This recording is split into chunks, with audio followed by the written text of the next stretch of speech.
Today I wanted to talk to you about the power of 15 minutes a day. It's something that I have been doing for more than 20 years, and it's something that's a deep part of my philosophy. Recently, one of my coworkers mentioned something I had told her more than a year ago about a philosophy that I have about working on something for 15 minutes a day, and that is something that really helped her in her life.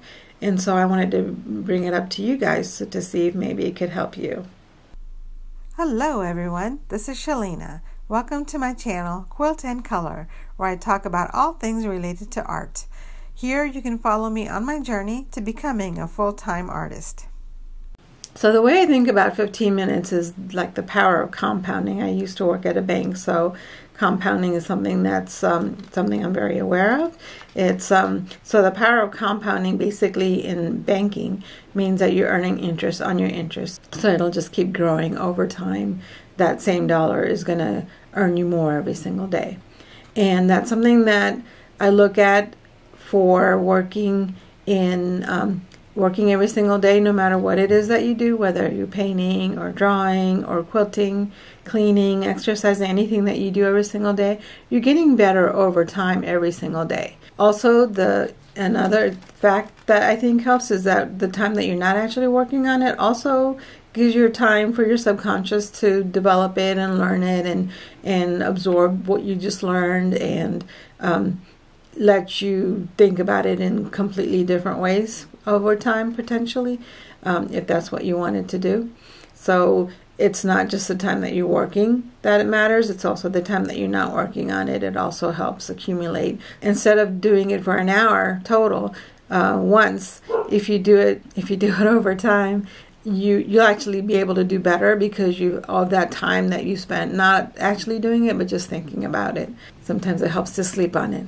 The power of 15 minutes, it works for things that you like to do. So, for example, I like quilting, so I like to give myself 15 minutes every single day to be able to do it. And it's a nice reward for the day that says, that you are always going to have time to do the things that you like to do.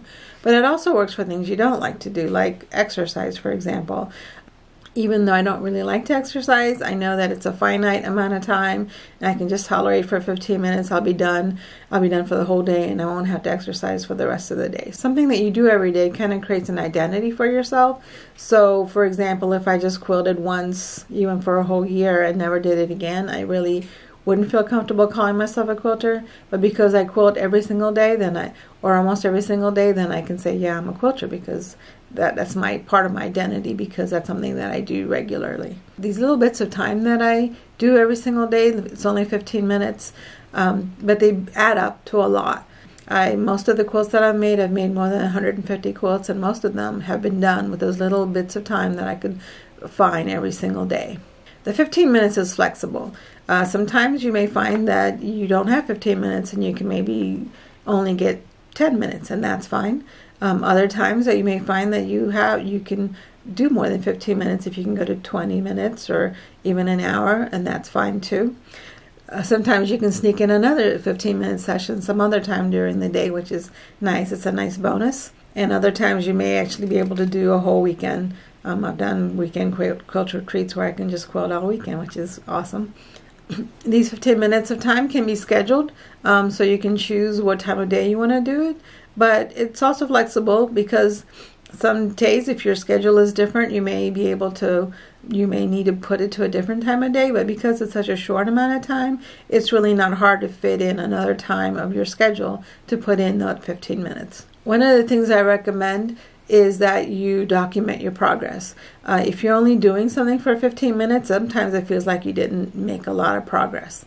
Like, for example, when I'm quilting and if I'm cutting something and if I'm cutting fabric and I haven't been able to cut a lot of fabric, it doesn't feel like I got very much done. But when I document it, I can find that over the whole week, I did actually do a lot of work. It's just because it's only 15 minutes, it doesn't feel like a lot of progress, and it sometimes feels like there's nothing actually happening. But if you look at it over the whole span of time, like for a month or a week or a year, then you can see that I've made whole quilts in just 15 minutes a day. It's also helpful to document so it keeps you on track. So there are times when my schedule changes dramatically. The way I work, sometimes I'm working 40, 50, 60 hours a week. And when I do that, a lot of things just drop off the schedule, like these 15-minute sessions, especially for quilting.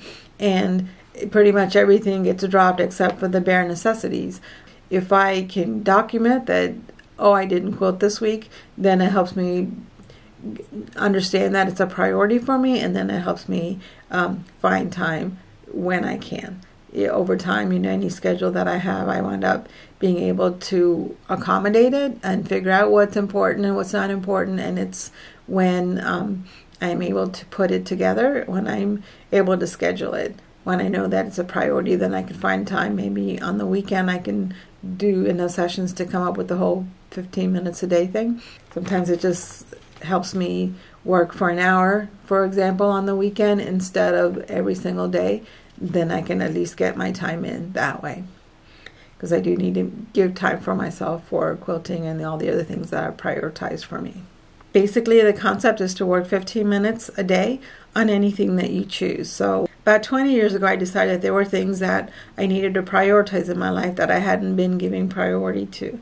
One of them was my health, and I decided that I really needed to be making sure that I exercised every single day. Another one of my things that I wanted to make sure I prioritized was picking up after myself and cleaning. So if I could just make sure that I cleaned every single day, that would keep my house in a better state. And the last thing is the quilting. I wanted to give myself time to be able to do something relaxing and enjoyable instead of just work, work, work. And so being able to give myself time to quilt every single day is something that really helps me. I know that every day I'll have time for myself to be able to do things that I enjoy to do. So those were the three things I chose 20 years ago: was quilting, exercise, and cleaning up. And that's something that I've been trying to do every single day. Some days I'm better at doing them than I am at other days. And some days, quilting, for example, is easy to get to find time to do. I have enough motivation to do that.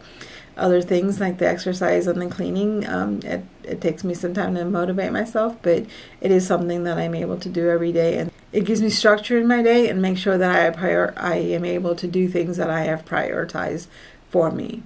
That in order to keep my priorities, I'm going to do what I have prioritized doing. Right now I'm working on a quilt that I'm really excited to show you. I'm making portraits out of fabric squares, just like I did with the index cards. And it's taking, because I'm working on it a few minutes a day, it's taking me some time to put it together. But I look forward to showing that to you when I can. When I have it finished, I will be sure to show you. So I'm curious, are there things that you make sure that you have time to do every single day? Are there things that define you that you want to make sure you want to make time for every day? Please tell me in the comments. I really do want to know. Thank you for watching Quilt and Color. If you haven't already, please like and subscribe. It really does help the algorithm. Thank you so much.